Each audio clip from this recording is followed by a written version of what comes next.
Everybody, hello Gravitrons. I'm More Gravity. Let's play chess.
Alright, folks. Let me turn the HVAC off. We're going to review this most recent game. I'm going to review this most recent game.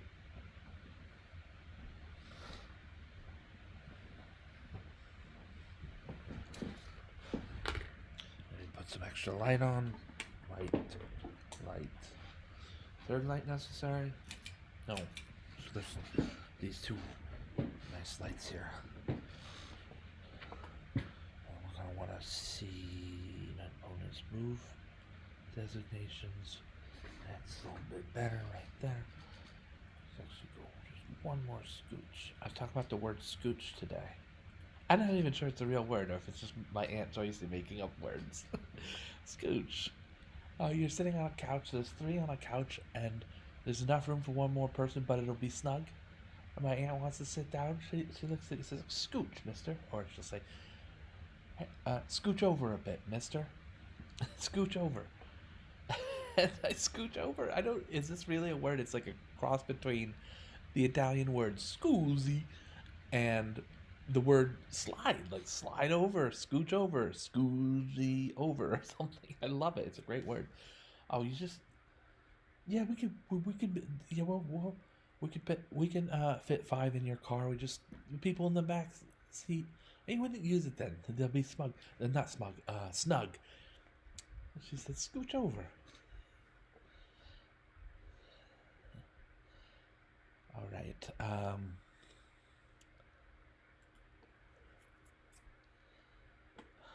So, we had this interesting game, close game. It really didn't break until late, and I think it was this brilliant move. I'm being assessed as having made a brilliant move that kind of did it for white here. Let's see.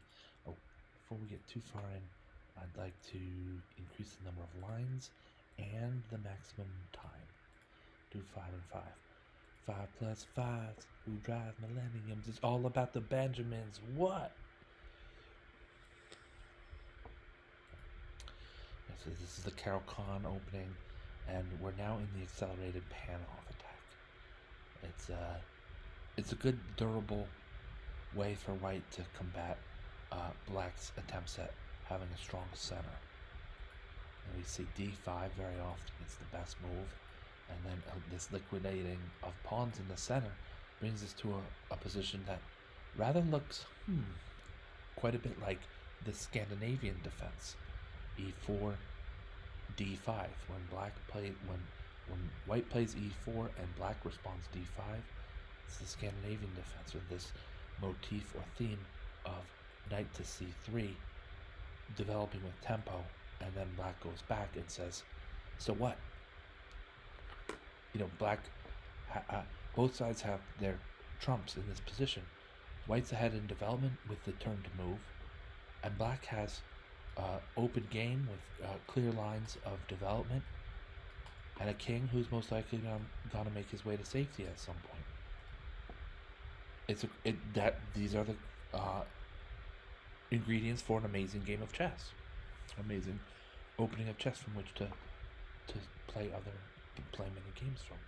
Okay, pawn to d4, e6, and I like bishop b5 here.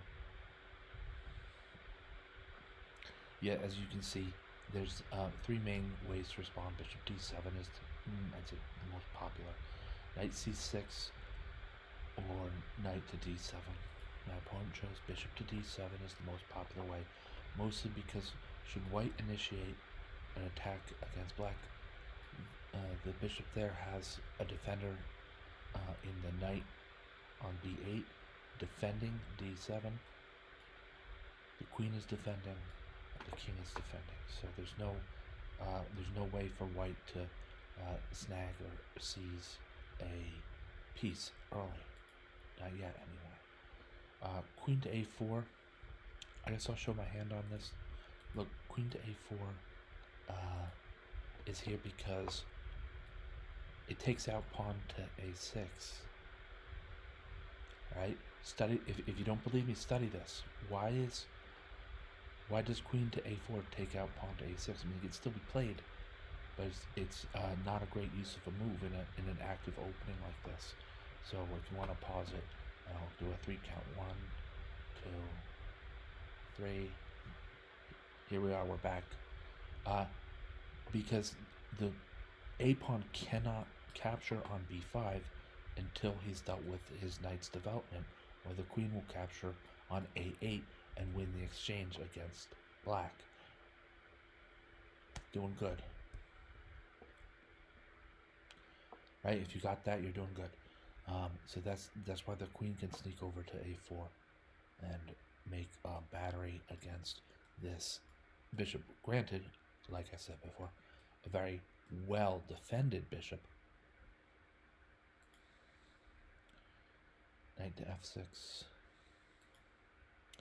and bishop to g5 with this pin is not all about the pin here so much. The pin is probably broken soon, but white might want, this bishop can't really play very strongly into the early attack on black's queen side. So the bishop on g5 might look to exchange on f6, lose the minor exchange, but take away a defender from the d7 bishop. Oh, and by the way, yeah, I counted wrong earlier. It's that there are actually 2 knights defending d7. 2 knights, a queen, and a king. So what do we think? That maybe white's knocking on the door of black's greatest strength? Maybe, but then the pieces are also, look how active this battery is. This bishop is active. The knight is helping defend some of the most important squares on the board in the center. We've got a pawn that's also doing that. So, it's an interesting position. It's dynamic and at this point in time balanced. Knight to f3. Simple development. And like I said, a6. It's not a bad move, but it doesn't win a bishop either. You would think maybe a6 and then the bishop scurries away. Haha, I got your queen. Or a6 and the bishop stays there, it is, and the pawn captures on b5. I've got a rook. So yeah, but like I said, the retort to that for white is queen takes a8, and then black's down the exchange as a result. Yes. So yes. Castling kingside. Castling kingside. Knight to e5. Showing that this is an error. By the way, bishop b5. I think that's what occurred during the game, so we'll just move on. Bishop b5, and the knight's out to capture most of the material, but does black get some kind of hold on before this? So knight to e4 occurred in the game.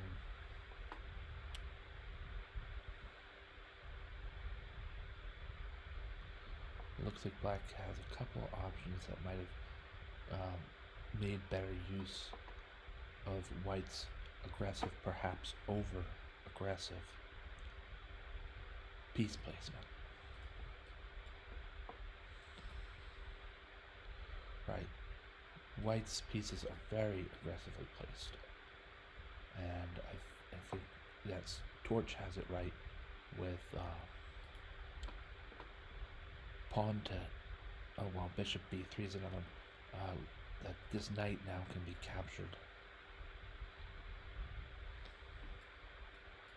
and for the forced loss of material,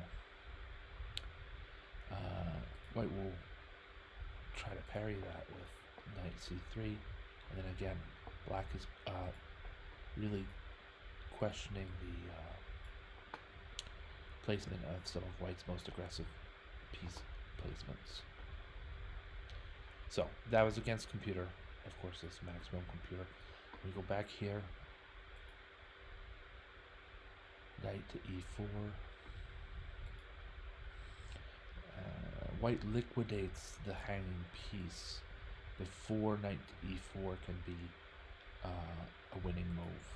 These pieces liquidated just there, as Taylor Swift would say, in the nick of time, or as the dead guy in the cigar room of Bioshock 1 would say, in the Nicodime, we have the knight retreating to c3. Things are almost entirely equal, and it's a game. We've got dynamic offsetting parts about the position. We'll go into a full read here.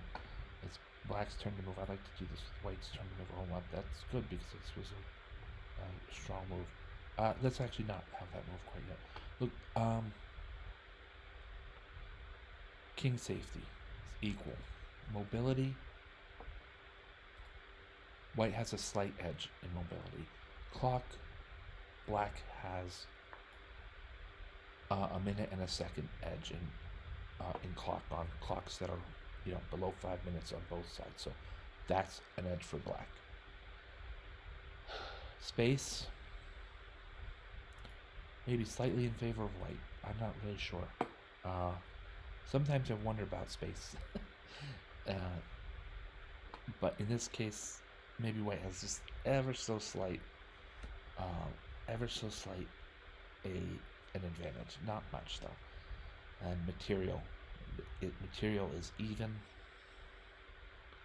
And initiative, well, it's black's turn to move, and black does find the initiative here with b5. Unfortunately for black, knight takes b5 is natural and correct, as recapturing would allow queen takes a8 like that.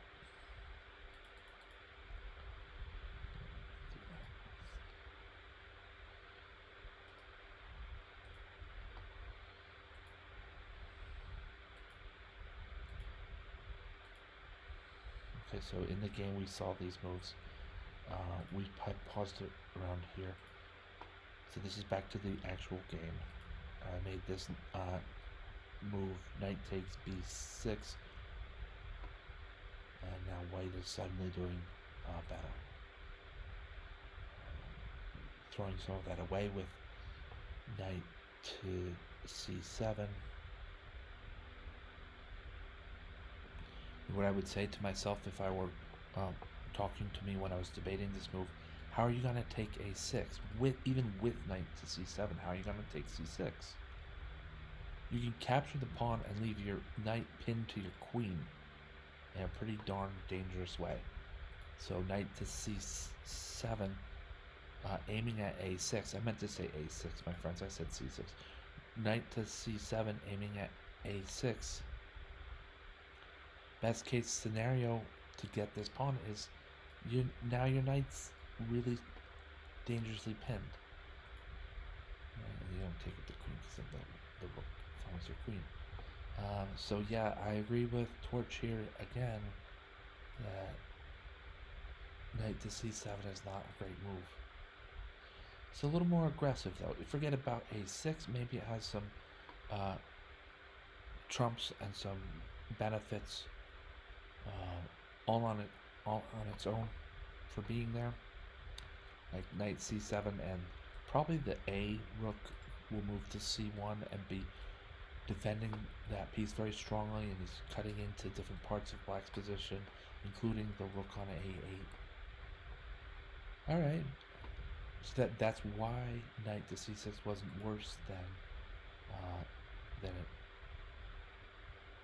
would otherwise be. I guess it wasn't worse than it was assessed. Right.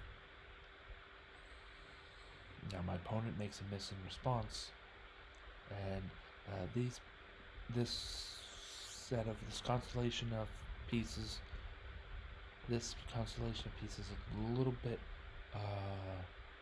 dynamic and moderately complicated. I'd say this is a complicated position. I found the right move, and white is going to go up in material. Torch indicates that rook a to c1 is stronger than the move I wanted to play when I was playing the game. This queen takes b6.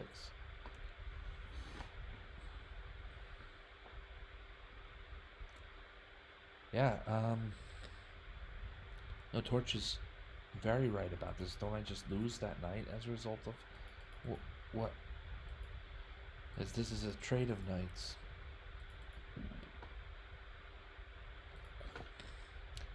And after rook to c1, the material relative to earlier is still okay, but now we have this pressure behind our knight at c7. Sometimes you build pressure behind a piece that is being attacked. You might unleash a stronger attack. In this case, the king's out of reach, but what would happen, for instance, rook moves like knight to d5, attacking black's queen. I mean, it doesn't happen here because the knight's currently at b6, but sometimes we play what ifs when we're calculating what if a4 and then a5. You know, and then the knight's moving here to be in a symbiotic defense with its fellow knight, and then white moves knight to d5, and who knows.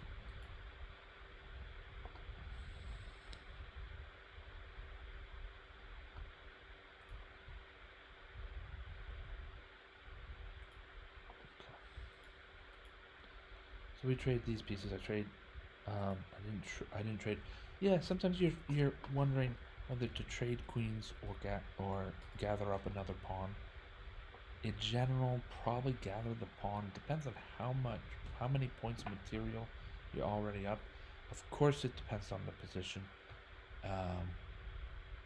and all the other forces. I chose here as white to gather on a6. A one pawn lead in material isn't what I don't normally consider that enough to demand a trade of queens. So I capture the pawn, up 2 pawns worth of material.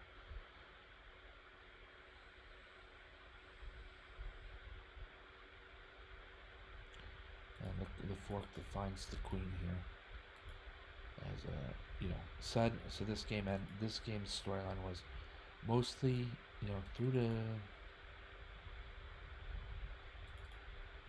here. It was mostly even play, or just about even. And in the very end of the game, a few moves later, I found the royal fork here, and white picks up the queen, I think. From here, it's just nerves against nerves. Trying to steady my position with a move like pawn to b3.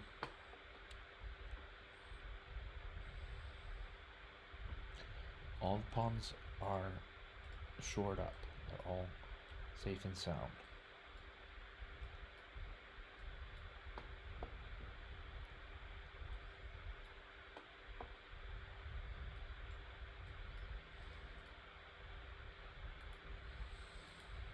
All white's pawns are shored up. White's pawns are all safe and sound. So rook to e1. You like to get your rooks aggressively placed. White to place rooks on the 7th. Black to place rooks on the 2nd.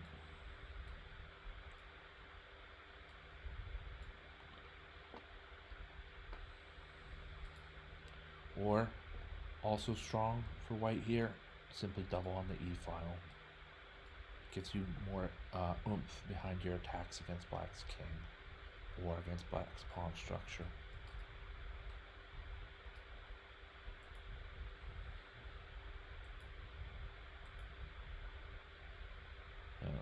Queen g3, just to say this is almost entirely stuck. I think the h pawn can start to move forward, but we're hemming in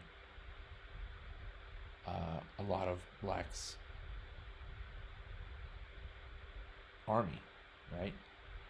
A pawn, we're hemming in a pawn, a rook, and a king. That rook moves, and like we see in the game in a few moves, queen to g7 checkmate. Doubling rooks is still good here. My opponent doesn't have much to do because his forces are entirely tied down with the defense against a checkmate on g7. To be honest, then my forces don't my forces don't have all that much to do, but to continue to put forth that potential checkmate on g7. So I created left h3. This, in some future there will not be a back rank checkmate because my king can always move now to h3. So pieces to move forward, and yeah, my opponent got, I want to say careless, maybe a bit careless or maybe inattentive, moving rook to f8, and then I played the instant checkmate. To be honest, my friends, I'm glad to have won this game. This was not a boring game, and it was not a crazy exciting game either. It was a nice, fun game with some interesting ideas, and I came out on top. So that always is good for me. I always feel good about that. One of the reasons I play chess is so that I can win.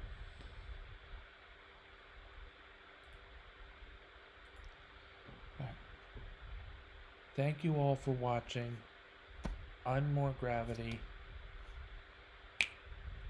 Have a great night.